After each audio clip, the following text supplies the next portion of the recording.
অনেকে তো অনেক রকমভাবে পিঠা বানিয়েছো, তবে আজকে সহজ পদ্ধতিতে পিঠা তৈরি করে দেখাবো একদম অল্প কিছু উপকরণ দিয়ে। প্রথমেই দেখো আমি এখানে নিয়েছি চালের গুঁড়ি। চালের গুঁড়িটা আমি বাড়িতেই তৈরি করে নিয়েছি, আর এইটা হচ্ছে আতপ চালের গুঁড়ি, তোমরা নিতে পারো। আর আমি ভাতের চাল যেটা আমি বাড়িতে খাই সেই চালটার গুঁড়ি তৈরি করে নিয়েছি। বেশ কিছুক্ষণ ভিজিয়ে রাখলেই কিন্তু সহজভাবে তোমরা মিক্সার জারের মধ্যে গুঁড়িটা তৈরি করে নিতে পারবে। আর এখানে দেখো আমি কড়াইয়ে বসিয়ে দিলাম আর দিয়ে দিয়েছি এক কাপ মতো চিনি, আর ওই কাপের মাপেই দিয়ে দিয়েছি 1 কাপ মতো পানি। আর এখানে যতটা চিনি নেবে ততটাই পানি দেবে। তো এবার এইভাবে জাল করে নিতে হবে। চিনি শিরাটা দেখবে অনেকটা ঘন হয়ে আসবে।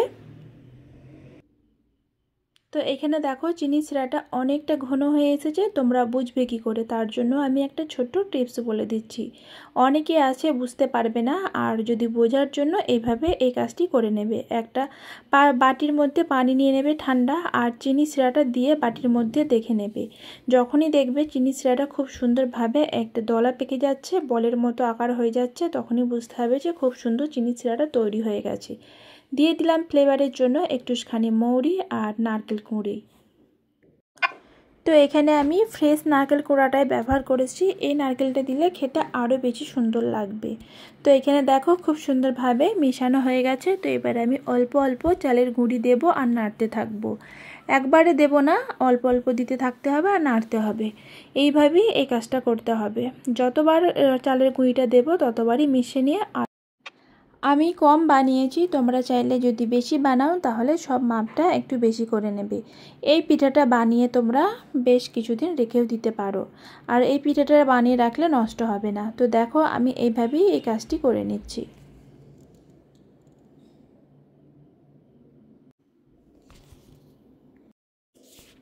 তো এখানে আমার দেওয়া মেশানো হয়ে গেছে, আর এখানে দেখো একটুখানি লবণ দিয়ে দিলাম। মিষ্টি জিনিসের মধ্যে লবণ না দিলে এই স্বাদটা পাওয়া যায় না।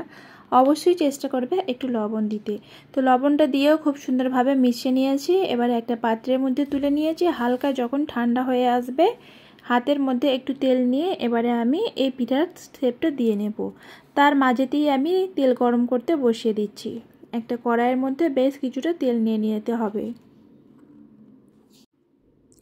তো এখানে দেখো আমি এইভাবে হাতে করে একটুখানি করে নিয়ে একটু হাতে করে চিপে চিপে নিলে এই শেপটা চলে আসবে, খুবই ইজি। আর এখানে গ্যাসের ফ্লেমটাকে মিডিয়াম রেখে দিতে হবে। তো এই নাস্তাগুলো তোমরা সব তৈরি করে নিয়ে একেবারে দিয়ে করতে পারো, তবে এইভাবে দিতে দিতে আগু পিছু দেখো হয়ে গেছে। প্রথমে যে নাস্তাগুলো দিয়েছি বা পিঠাগুলো দিয়েছি এগুলো লাল হয়ে গেছে বা সুন্দরভাবে ভাজা হয়ে গেছে, তো তুলে নেব। বাকি যে পিঠাগুলো আছে সেগুলো এখনও কিন্তু হয়নি। তো এইভাবেই আমি পিঠাগুলোকে ভেজে নেব। আর এই পিঠাগুলো ছোট থেকে বড় অনেক মজা করে খাবে। আর এই পিঠাটা যদি সন্ধ্যাবেলায় চায়ের সাথে বা বাচ্চাদের স্কুলের টিফিনেও তোমরা দিতে পারো স্ন্যাক্স হিসাবে।